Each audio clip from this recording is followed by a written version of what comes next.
Olá. Bem, hoje vamos pegar num material mesmo interessante chamado A Essência do Facto. É um texto que nos propõe assim uma viagem, quase como um jogo, por 6 reinos simbólicos. A ideia é tentar perceber o que define um facto. E o texto foca-se na comprovabilidade e materialidade. Qual é a missão? Acho que é mesmo desconstruir uma palavra que usamos a toda a hora, mas se calhar sem pensar muito nela. Exato. E logo de início, o texto já nos avisa, não é? Fala de um desafio final, a tal hidra da polissémia. Isso sugere logo que o facto, bem, não é uma coisa única, linear. É complexo desde o princípio. Sem dúvida. A aventura começa tipo com um pergaminho e temos de ir buscar fragmentos em cada reino. O primeiro sítio é o portal da etimologia. Aí descobrimos a origem, factum, do latim, que significa aquilo que foi feito. Uma base bem concreta, quase palpável, mas logo a seguir, Aí é que a coisa começa a ficar mais subtil. Entramos no labirinto linguístico. E aqui o texto obriga-nos a parar e pensar.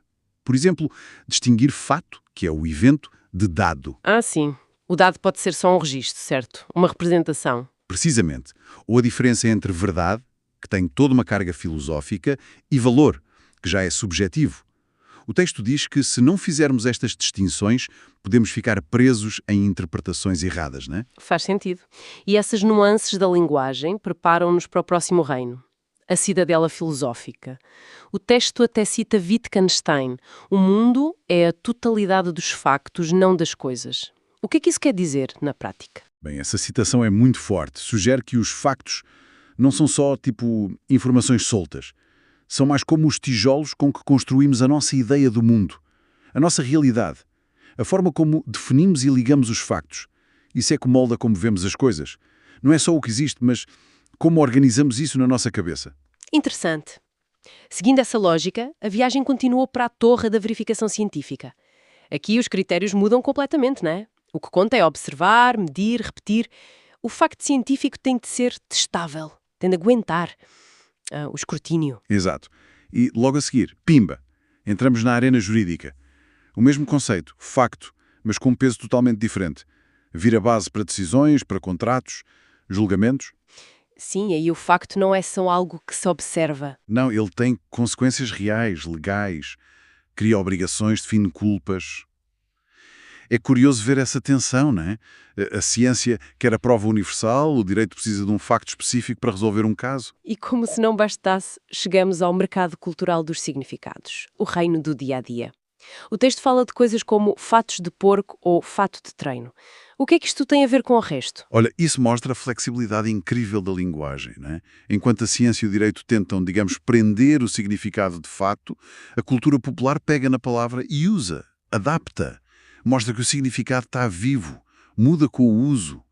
Às vezes de formas que já não têm nada a ver com o factum original. Ok, então passamos por estes 6 reinos todos. Etimologia, língua, filosofia, ciência, direito e cultura. E agora? Chegamos ao confronto final, a tal hidra da polissémia. As cabeças são expressões como de facto ao facto, fato consumado. Como é que a viagem nos ajuda a lidar com isto? A viagem deu-nos as ferramentas, digamos assim, para cada cabeça da hidra, para cada expressão dessas. Agora temos contexto. Como se explorarmos as diferentes dimensões, a origem, as distinções, a filosofia, a ciência, a lei, a cultura, conseguimos perceber melhor, perceber qual faceta do facto está em jogo em cada caso. O tal cetro da comprovabilidade que o texto menciona é isso, a capacidade de navegar estes significados. Então, a grande lição desta viagem toda é que não há o facto assim no singular. O que há é um conceito com muitas caras, muitas facetas, e a natureza dele depende muito do contexto onde aparece. Precisamente. A essência do fato não está numa definição única e fechada. Está em perceber essa rede toda.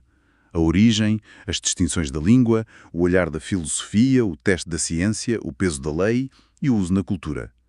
Entender o fato é, no fundo, perceber que lentes estamos a usar para olhar para ele naquele momento. E isso, acho eu, deixa-nos com uma pergunta importante para pensar, que o texto meio que sugere.